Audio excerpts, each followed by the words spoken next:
Hi guys! Salamat sa inyong patuloy na ginagawang pagsubaybay dito sa ating discussions about surveying.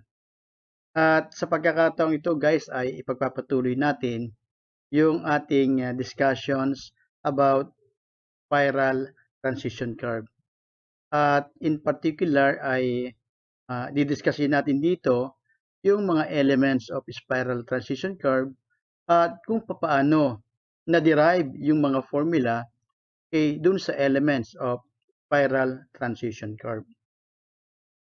Kaya guys ay mula sa ating discussions ng elements, magsimula tayo sa pag-drawing muna ng spiral transition curve kasi napuna ko na may mga estudyante tayo na totoong nahihirapan na i-drawing ang spiral transition curve.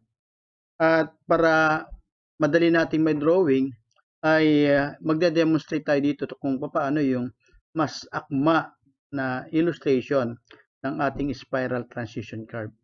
So guys, mas mabuti kung magsisimula tayo na mag-drawing muna ng simple curvature, di ba? Kaya kung meron tayong simple curvature dito, sabihin natin ay at from the PC ay mag-drawing tayo ng radius, ano? So that from here, we draw our radius at ma-establish natin yung kanyang center. So that from here, madodrawing natin yung kanyang ating simple curvature. At mula sa simple curvature, kinakailangang madugsungan natin siya ng spiral transition curve. Ano? Ang ginagawa ko guys para hindi ako nahihirapan sa pag-drawing is that mula sa center o mula sa kanyang original vertex ng simple curvature, i-move out ko lang ito away from the center. So that if I have here my vertex, i-move out ko dun. And then from the vertex, I will be drawing a tangent that will cross the tangents of the simple curvature. Anywhere, depende kung gaano kahaba yung spiral transition curve na i-drawing ko. So sa makatwid, mula dito sa vertex na ito na na-establish ko after moving the vertex of the simple curvature, we will be drawing a tangent. So inisip ko na dito ako magko-cross, kaya ito ngayong tangent na ito, dito ngayon papasok yung magsisimula yung ating spiral.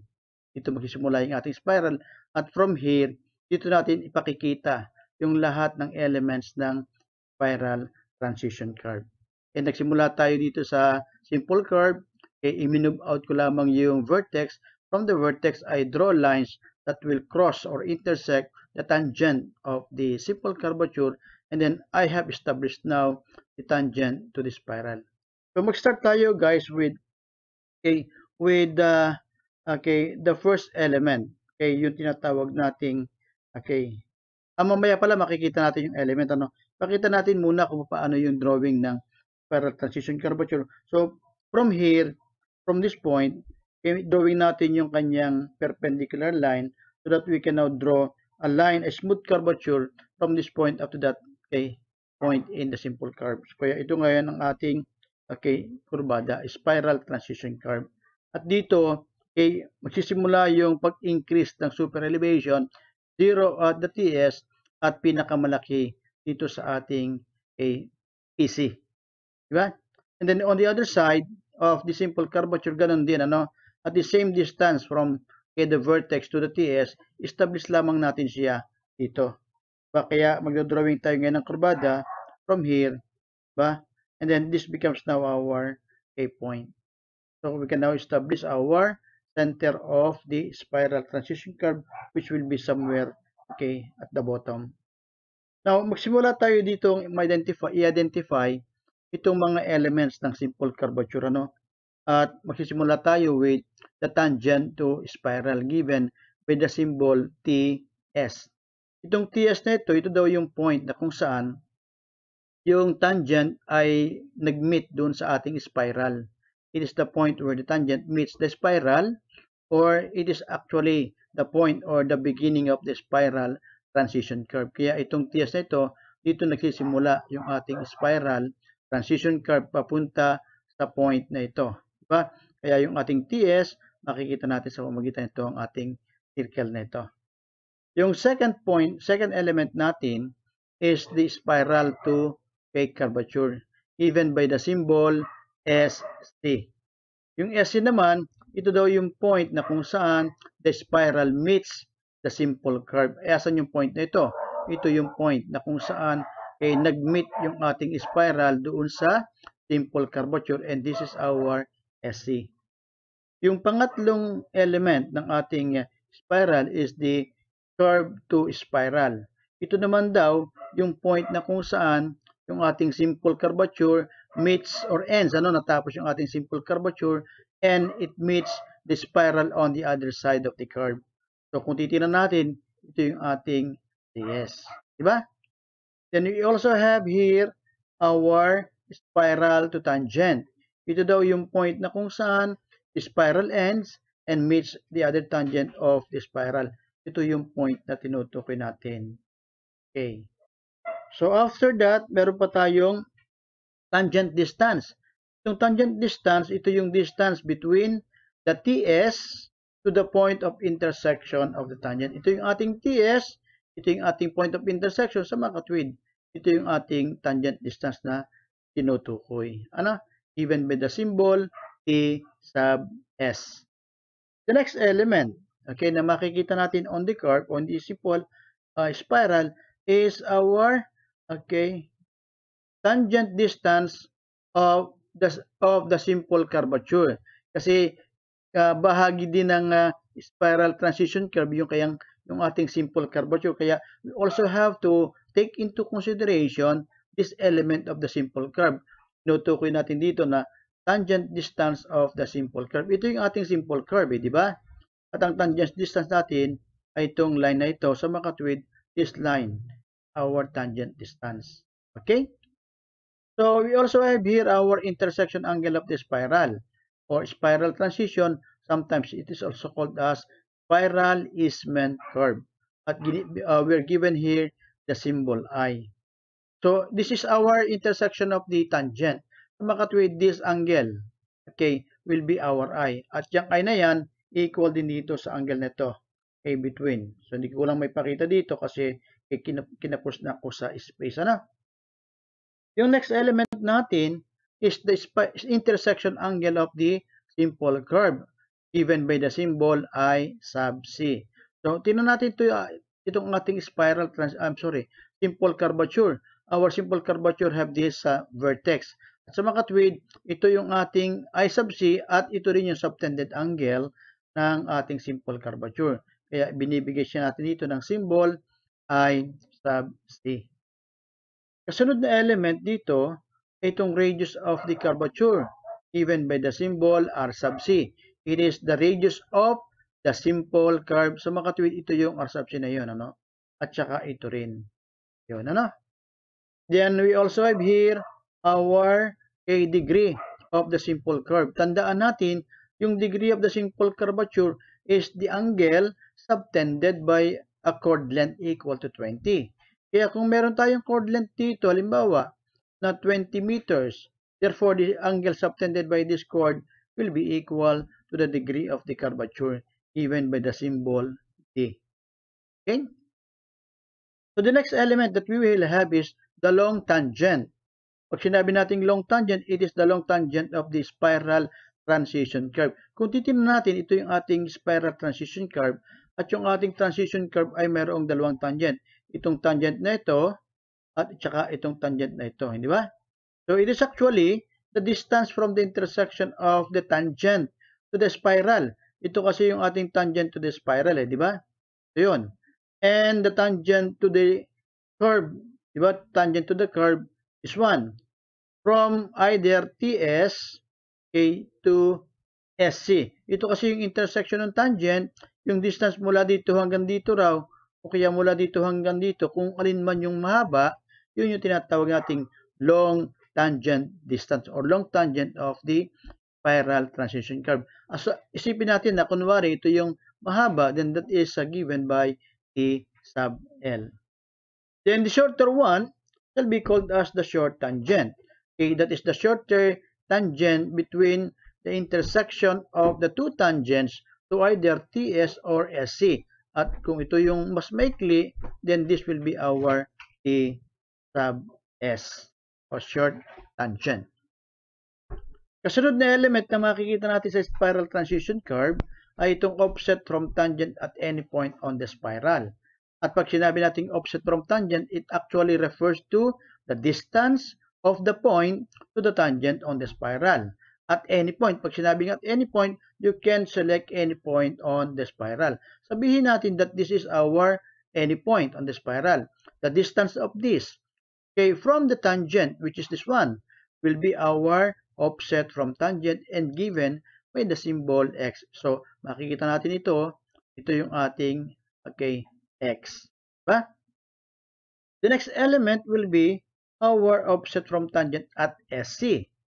Okay, because okay, SC is a point on the spiral, the last point on the spiral or the point where the spiral intersect. Okay, the simple curvature, okay, itong point na ito may distance din from the tangent distance. At itong distance na ito yung tinutukoy nating offset from tangent at SC. Pakita natin dito. Okay, so yan yung ating x sub c. Okay? Kasunod na element na makikita natin ay itong distance along the tangent at any point on the spiral.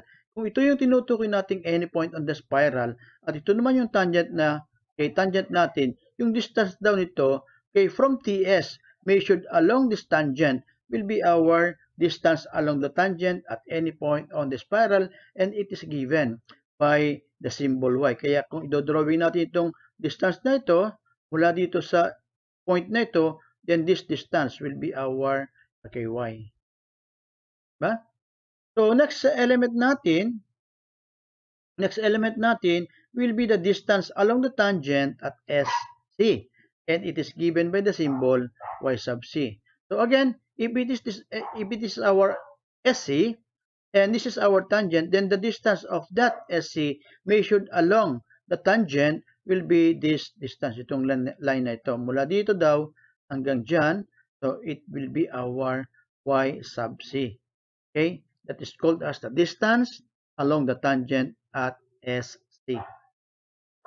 The next element that we will have is our spiral angle at any point on the spiral.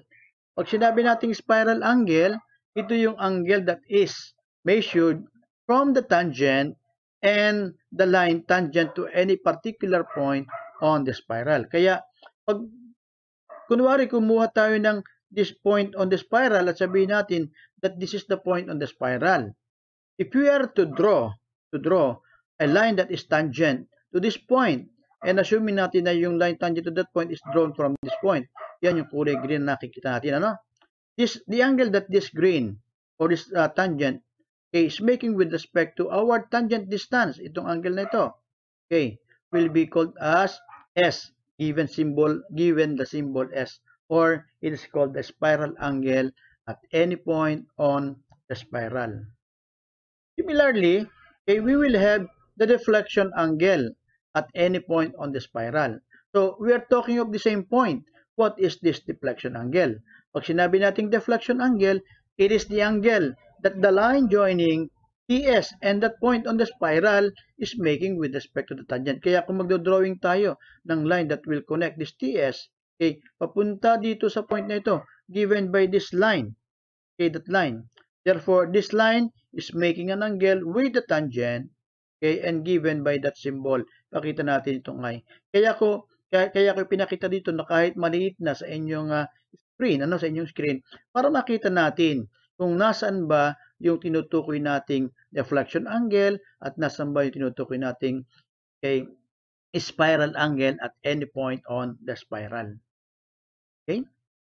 Kasunod na makikita natin dito ay itong length of the spiral from TS to any point on the spiral. Here is our TS. Here is the point on the spiral. The distance from TS to that S or to that point on the spiral, okay, will be called as the spiral length of the spiral at any point on the spiral, and that is given by the symbol L. Itong length na ito, okay, is given by L, and that L is actually called as the length of the spiral, okay, to any point on the spiral. Okay?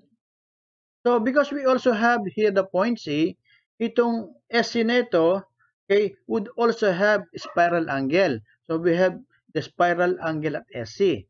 So, makikita natin dito, yung nagbiblink, itong nagbiblink na ito, is the tangent drawn at SC. Now, this tangent, okay, is making an angle with this tangent to the spiral, di ba? And that angle is called as S sub C, or okay, spiral angle at SC. Similarly, meron din tayo na tinutukoy na deflection angle at SC. Pag sinabi natin deflection angle, again, it is the angle that the line joining TS and that point. Diba? So, ang ating point na tinutukoy, TS at saka yung SC. If this will be connected with the line, okay, yung kulay blue na nakita natin gumuhit dyan, okay, the angle that this is making with respect to the tangent is called I sub C.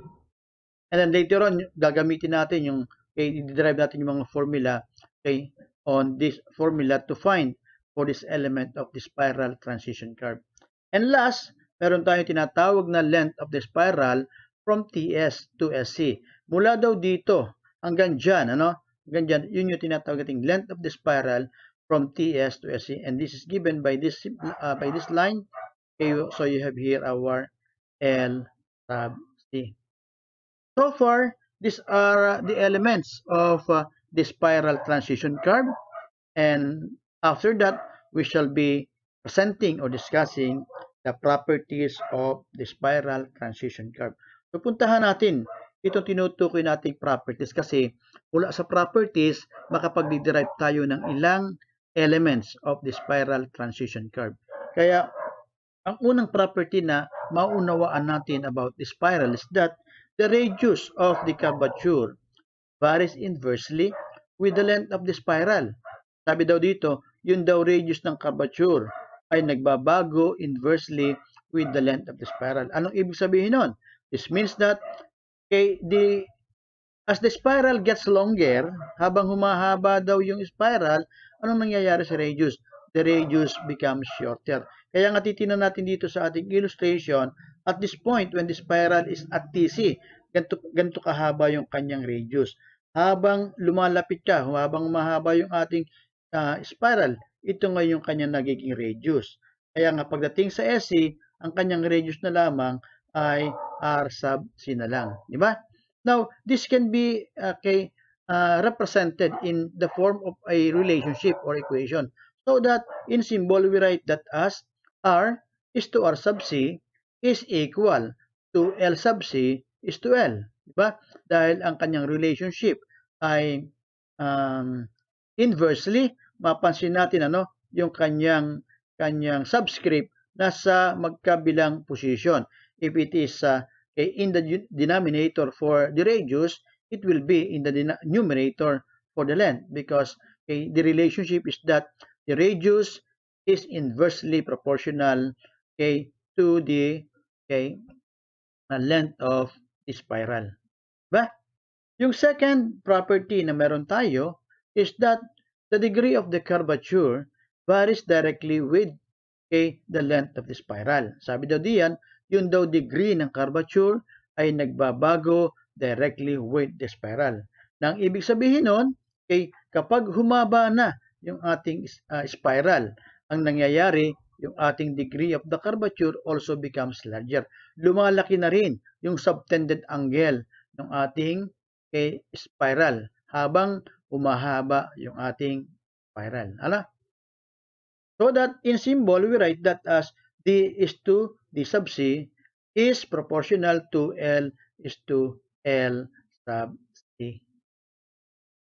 Yung pangatlong ating property na gagamitin, particularly in the derivation of the formula is that the super elevation of the curve varies directly with the length of the spiral. So, ito naman ay doon sa super elevation na kung saan kapag humahaba na yung ating spiral, ang nangyayari sa ating super elevation, it gets higher. So that in symbol, we write that relationship as E is to E sub C as L is to L sub C, na kung saan yung E is the super elevation at any point of the spiral. Ito namang E sub C is the super elevation at SC, diba? Which is the maximum super elevation of the spiral, kasi yun na yung pinakamalaki maximum to counteract the effect of what? Centrifugal force. Diba? So after we have shown the different elements as well as the different properties of the spiral transition curve, siguro mas maganda na makita naman natin ano-ano ba yung, paano ba natin i-derive yung mga formula, kasi importante, napakarami niyan, ano? Hindi bali sana kung magaling tayong magmemorya, bata-bata pa tayo, madali pa tayong, marami pa tayong pwedeng mamemorya. Pero somehow, kahit na memorya mo yan, nakakalimutan din natin. Kaya mas malaking support kung hindi lamang siya na memorya mo, kundi you are also able to derive the formula by understanding the relationship, the concept of the spiral transition curvature. Kaya guys, huwag niyo akong iiwan sa ating ginagawang discussions, ano? Sapagkat sa susunod nating video presentation, ay ipakikita ko sa inyo kung paano naman na-derive ang mga elements ng spiral transition curvature, so that you will be guided. Okay? Kung sakali na makalimutan mo yung mga formula, meron ka pa rin tsansang ma-derive ang mga formula. Kaya once again, thank you very much for watching.